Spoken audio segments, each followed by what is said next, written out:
është kryeministër në detyrë. Fillimisht dua ta sqaroj për opinionin. A mund të jetë dyjat, Arber? Po, sepse nuk lihet shtëpia pas, domethënë shtëpia pas zot shtëpi. Domethënë vendi pa zot shtëpie. Unë më lejo që domethënë në fillim ta bëj një sqarim në lidhje me këto çështjen e meditjeve. Asnjë deputet i Kuvendit të Kosovës nuk merr asnjë meditje për seancat të cilat po fillojnë edhe po mbarojnë pra shkurt. Domethënë me sqaru një herë për gjithmonë për publikun. Meditja është edhe paga në një farë forme. Jo, ne marrim një punë. Po, në pagën e marrë për që sa vjetë jem deputet, mirë po... Qarë, po për tani po flasin, se për pjesën tjetër... Veç të lutëm, kushtrim, veç diçka. Ti e merë një pagë këtu, do më dhënë, a e mban emisionin 15 minuta, a e mban emisionin 10 minuta, apo e mban 2 orë, do më dhënë, e ke pagën tonë. Jo, së është e njëjtë, unë po flasë diçka tjetër. Unë e kam pak më ndryshe.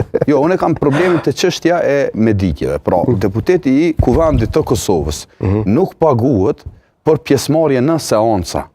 Dhe domethënë këto për me e bë qartë, sepse shoh qytetarë të cilët kur diskutojmë rrugës më dalin në më pyesin. Atë pyesin? Po sigurisht, jo vetëm po edhe këta i pyesin. Po pra, i pyesin gjithë normale.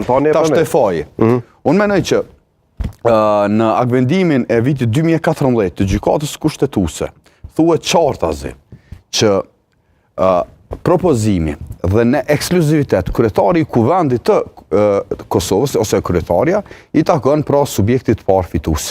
Dhe në këtë rast mendoj që duhet propozohet. Propozohet, po ajo tregon në frymën kushtetuese, artan të e din që kur propozohet nën kupton edhe zgjidhet dhe qëllimisht e kanë bëu atëherë këtë gjë për me i do mendoj këto dy aspekte institucionale. Pra Kuvendin edhe qeverinë. Tashti, kur flasim për fajin, ne mund ta hedhim fajin edhe në opozit, mund ta hedhim fajin edhe në pozit, edhe pse tashmë nuk kemi qartazi, pozit dhe opozit. Qartë, absolutisht. Sepse nuk i kemi kalu në fazën